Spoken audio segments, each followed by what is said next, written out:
नमस्कार मित्रांनो, डॉक्टर मोरे वेलते आपल्या मराठी यूट्यूब चॅनलमध्ये आपले सर्वांचे स्वागत आहे.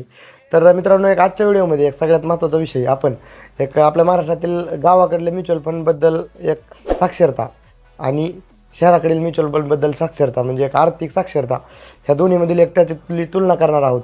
किंवा गावाकडे गुंतवणूक कशा पद्धतीने केली जाते आणि म्युच्युअल फंड सिटीमध्ये गुंतवणुकीकडे कोणत्या नजरेने बघितलं जातं, हे दोन्ही गोष्टी महत्त्वाचा हा एकदम सगळ्यात महत्त्वाचा विषय आहे. कारण की आपल्या महाराष्ट्र राज्यात जवळजवळ एक 60 ते 62% लोकसंख्या ही खेड्यामध्ये राहते आणि राहिलेली जी काय 38 ते 40% लोकसंख्या आहे ती शहरात राहते. परंतु बऱ्यापैकी जी काय आपल्या आपल्या गावाकडली जी मुलं आहेत किंवा यंग जनरेशन आहे, हे आपल्या जॉबकरिता कुठेतरी सिटीमध्ये त्यांना कन्व्हर्ट व्हावं लागतं. मग मित्रांनो, ही जी काय आपल्या सगळ्यात महत्त्वाचं आपल्या भागात जी काय तफावत आहे आपल्या राज्यात, मग तसं माणसाचा जसं जसं माइंडसेट असतो, जसं जसं एज्युकेशन असतं किंवा जसं जसं इन्व्हायरमेंट असतं, तसं तसं त्याची गुंतवणुकीबद्दलची किंवा साधनं किंवा गुंतवणुकीबद्दलचा इंटेन्शन बदलतो. ओके, मग ह्या गोष्टी आपल्याला एक दोन्हीमध्ये जर कम्पेअर करायला बघितलं मित्रांनो, तर दोन्हीमध्ये भरपूर काही तफावत आहे. कारण की एखादा सिटीमध्ये राहिलेला मुलगा आणि गावाकडे राहिलेला मुलगा ह्या दोन्हीमध्ये जर कम्पेअर करायला गेलं, तर एक सिटीमध्ये राहिलेल्या मुलाचं एक फॅमिली कुठेतरी एज्युकेटेड असते, हा झाला पहिला पॉईंट.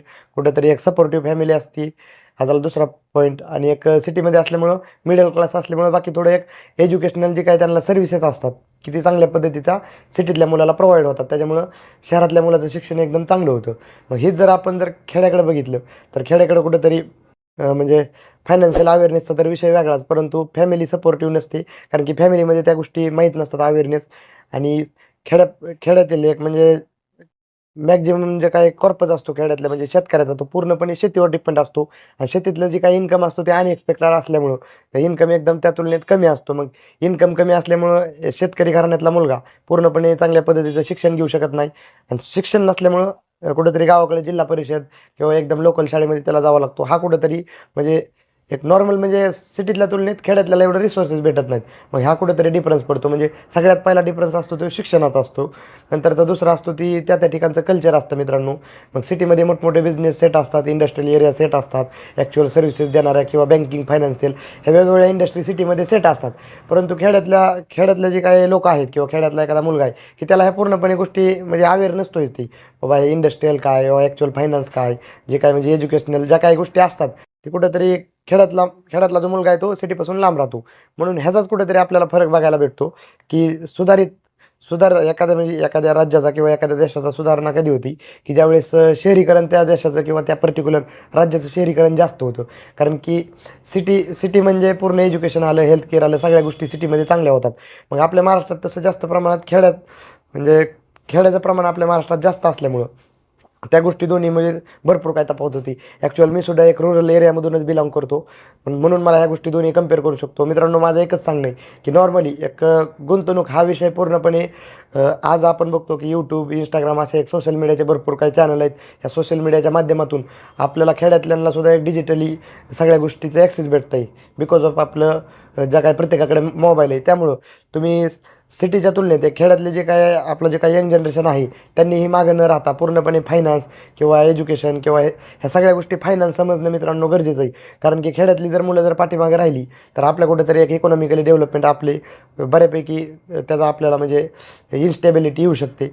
त्यामुळं एक नॉर्मली ह्या दोन्ही गोष्टीत कंपेअर करणं माझा हा जो यूट्यूब चॅनल मी बनवतो आहे, त्याचं एकच कारण आहे, की प्रत्येकाकडं आज तुम्ही भले ती सिटीत असू द्यात किंवा खेड्यात असू द्यात, प्रत्येकाकडे यूट्यूब आहे, इंस्टाग्राम आहे. नॉर्मली जवळजवळ एक 80 ते 90% यंग जनरेशनकडे सोशल मीडिया असतं. त्यामुळं त्यामुळं त्यांना कुठेतरी जे काही एज्युकेशनचं मी सुरुवातीला बोलत होतो सिटीमध्ये, मग तसं तुम्ही ज्यांना काही क्युरिओसिटी आहे किंवा ज्यांना काहीतरी आयुष्यात करायचं आहे, त्यांच्यासाठी एकदम म्हणजे हे डिजिटल जे काही झालेलं आहे, ही एकदम कुठेतरी चांगलं एक बेस्ट म्हणजे त्यांच्यासाठी एकदम बेस्ट लकी चान्स आहे. त्याच्यामुळं आपल्या खेड्यातल्या लोकांनी त्या गोष्टीमध्ये कोणत्याही गोष्टीमध्ये मागे न राहता मला वाटतं, की फायनान्स समजून घेऊन थोडी एक म्युच्युअल फंड काय असतं, स्टॉक काय असतात, व स्टॉक मार्केट काय असतं, व ॲक्च्युअल फायनान्स वर्क कसं होतं, व जॉब कसा केला जातो, एखादा बिझनेस कसा डेव्हलप होतो. एक प्रॉपर तुम्ही मित्रांनो एक फायनान्शियली प्रॉपर ह्या गोष्टी कुठेतरी आपल्या मराठी माणसांनी नॉर्मली मी म्हणतो एक रूरल एरियातल्या लोकांनी करणं आणि बघणं गरजेचं आहे. आणि तरच कुठेतरी आपल्याला एक ओव्हरऑल सगळ्या सगळ्या जणांची जर डेव्हलपमेंट झाली, तर इकॉनॉमिकली आपल्या सगळ्यांची ग्रोथ होऊ शकते. आणि माझा तर मित्रांनो प्रयत्न हाच असतो, की आपल्या मराठी माणसानं आणि आपल्या पूर्णपणे आपल्या जसं जसं वरच्या लेवलचा जसं जसा अभ्यास करायला जातो आपण तसं तसं आपण कुठेतरी मागेच दिसतो. म्हणजे काय की तुम्ही जर एक देशाच्या तुलनेत बघायला गेलं तर अमेरिका आणि भारत ह्या दोन्हीच्या बाबतीत अमेरिकेमध्ये जवळजवळ एक 60 ते 65% लोक हे म्युच्युअल फंडमध्ये इन्व्हेस्टमेंट करतात.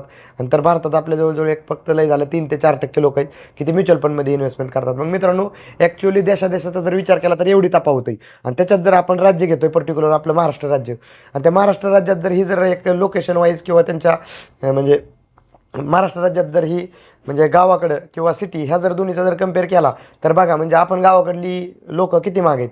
फक्त आपल्या महाराष्ट्र राज्यात ज्या काही Tier 1 Tier 2 किंवा जास्तीत जास्त एक Tier 3 सिटी आहेत ना, ह्याच्यातलेच लोक अवेअर आहेत ह्या स्टॉक मार्केट किंवा म्युच्युअल फंड किंवा इन्व्हेस्टमेंट किंवा ह्या डिजिटली ज्या काही ॲक्सेस त्यांना भेटतात.